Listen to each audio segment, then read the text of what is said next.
Hi, and welcome to today's topic where we're going to be looking at injuries and accidents that a child had and the psychosomatic meanings behind that. So if this is a new topic for you, then I would highly recommend that you watch the video first. What is psychosomatics of children? And then come back and join me here. But if this is something that you are already very familiar with, then let's dive straight into this.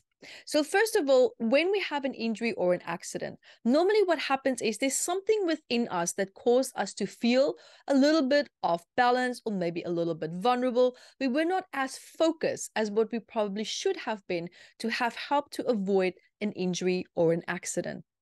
Now, when we start to look at these points, you can find out also so much more also for this in this big book, but it's called Psychosomatics of Children. Your ancestry is talking. Are you listening? And you can find out tremendous amount of more other ailments and aspects that can help and support you in finding the hidden messages that's happening in your child's body or their mind. Or if you love to work with children, this will be an invaluable resource. And you can find it on Amazon or evettebooks.com.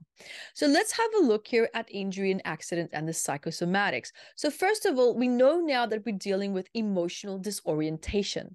So this can happen, for example, when a child feels unable to relate to the environment or experiences, and there's almost like a sense of feeling a little bit off balance.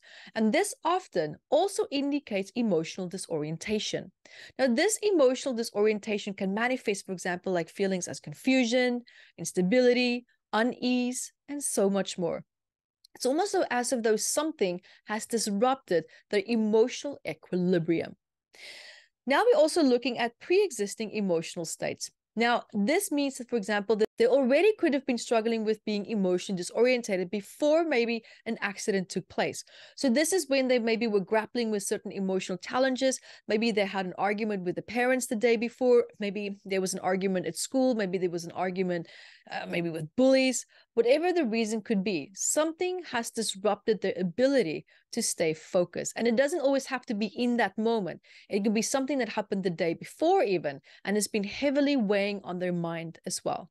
So that is also a possibility, something that could have made them feel very overwhelmed, anxious, very sad, or also upset. Triggering incidents.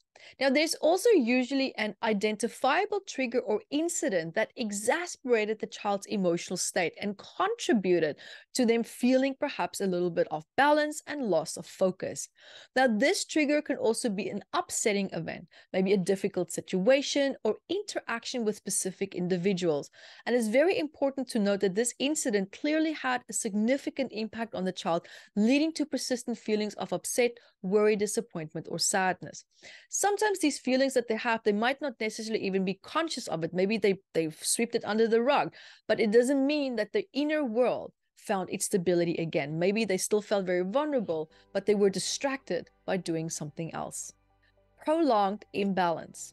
Now, unlike these fleeting distractions that come and go, this emotional imbalance and distractions can also now be a little bit more profound and also enduring.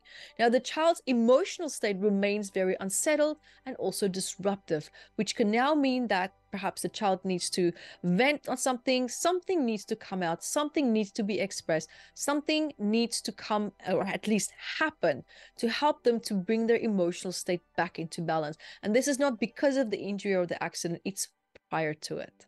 So parents, there you have it. You can find out so much more in this big book. And until next time, take care.